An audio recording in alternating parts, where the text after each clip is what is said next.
Hey everyone, and welcome to this explainer. I am so pumped you're here today because, well, we're embarking on a really high energy investigation into a world that is going to completely challenge how you view the universe. Seriously, we're diving right into this wild intersection where ancient esoteric magic actually collides with modern quantum physics. We're going to see how ideas from centuries ago suddenly started making a whole lot of sense in the atomic age.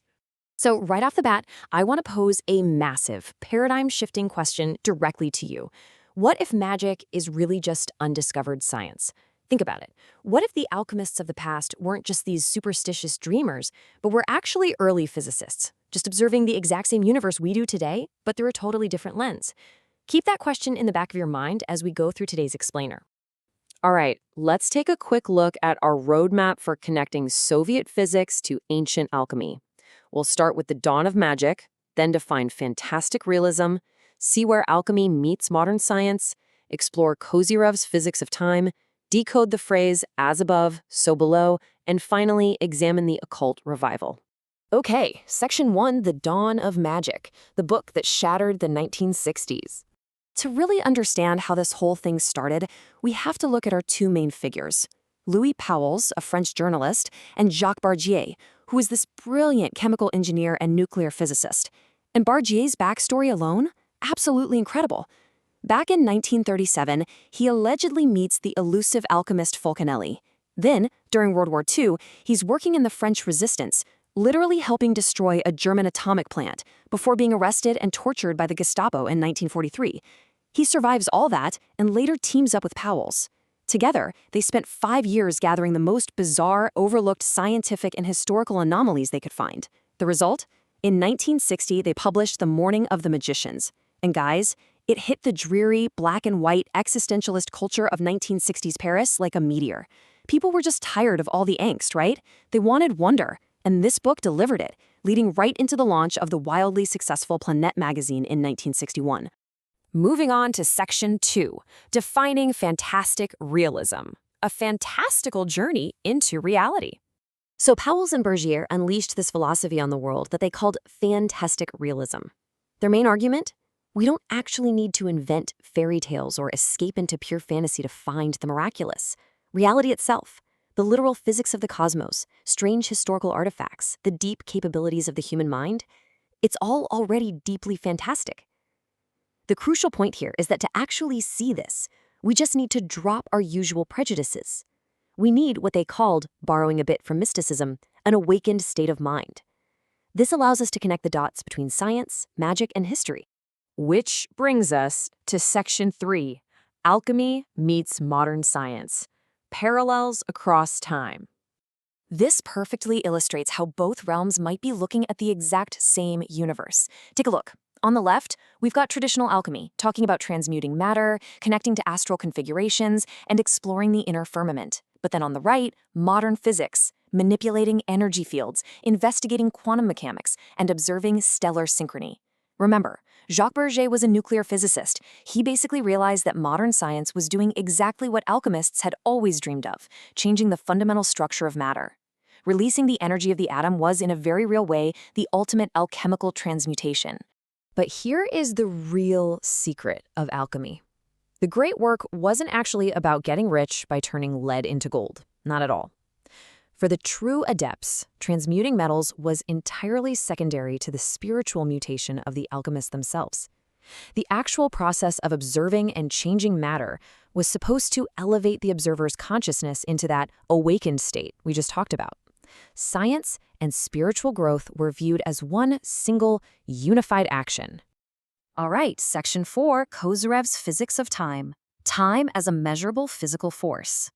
Enter Nikolai Kozyrev. He was this unknown giant of 20th century theoretical and experimental physics who miraculously survived the Stalinist purges. And his theories, they sound almost exactly like ancient magic, yet they were deeply, deeply scientific. Kozyrev proposed that time isn't just some dimension we passively move through. It's an active, measurable physical force. He argued that this force of time manifests in spiral developments, specifically the Fibonacci series. And we see this everywhere in nature, right? From the shape of seashells to the spirals of our own DNA. Even more shockingly, he believed that stellar phenomena synchronized directly with physical events here on Earth. And Kozyrev made this mind-blowing discovery. He said, experimental operations carried out at different times gave different results. Think about what that means. If you perform a chemical or physical experiment today and then do the exact same thing tomorrow under different celestial configurations, the minute results might actually differ. Why? Because the physical force of time has changed based on the stars. Without even realizing it, Kozyrev's modern astrophysics effectively validated the ancient alchemical belief that celestial configurations and precise timing are absolutely essential for completing the great work. Section 5. As above, so below. The esoteric connection.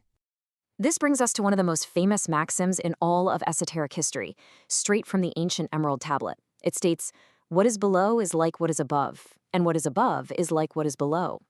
This ancient text really acts as a powerful anchor for our explainer today, because it perfectly mirrors Kozyrev's modern observations of stellar synchrony, this incredible idea that the massive, swirling galaxies above are directly, physically connected to the microscopic, spiraling DNA down below. To see how this was applied practically, we can compare the macrocosm and the microcosm. Back in the 16th century, Paracelsus completely revolutionized medicine by treating the human body as an exact mirror of the cosmos. On the left, we have the macrocosm, the visible outer firmament, the stars, the planets, cosmic energy. And on the right, the microcosm, the inner firmament of the human organism. Paracelsus believed that illness wasn't just about internal chemistry. It was actually about the planetary and astral components inside the human body falling out of alignment with the outer sky. So Paracelsian alchemy utilized a few core principles. He focused on the tria prima, sulfur, mercury, and salt, which he believed came from the original cosmic chaos, or Eliaster. But more importantly, an adept doctor wouldn't just give you a basic chemical. They would prepare an arcanum. These were incorporeal substances separated from matter using fire, designed to act specifically as an astral remedy. You were literally healing the patient by aligning their inner sky with the outer sky. It's just an incredibly beautiful, holistic way of viewing human health, and it perfectly echoes Kozyrev's physics of time and stellar synchrony. Finally, Section 6. The occult revival. The legacy of fantastic realism. 100,000. That was the staggering bi-monthly circulation of Pauwels and Bergier's Planet magazine in France. I mean, it proved just how hungry the public was for this vision of a fantastic reality. People desperately wanted to know about cosmic forces, lost civilizations, and the hidden potentials of the human mind. The cultural impact was massive. This movement shifted European culture completely away from that dreary 1950s existentialism. It introduced brilliant speculative writers like Jorge Luis Borges and H.P. Lovecraft to the mainstream masses.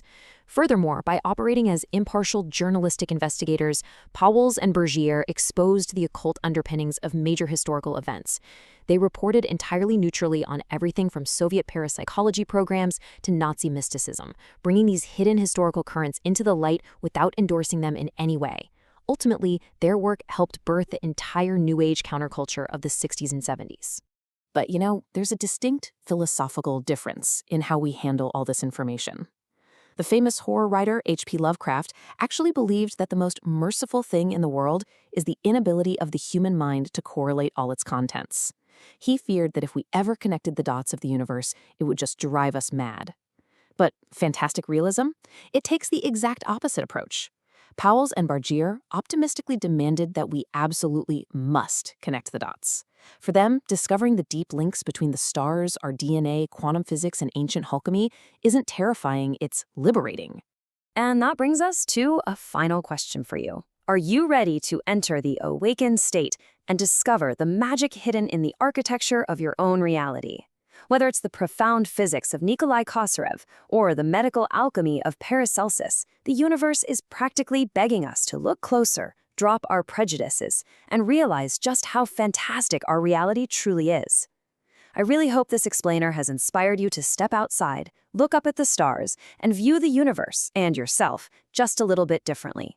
Keep learning, keep questioning, and I'll see you next time.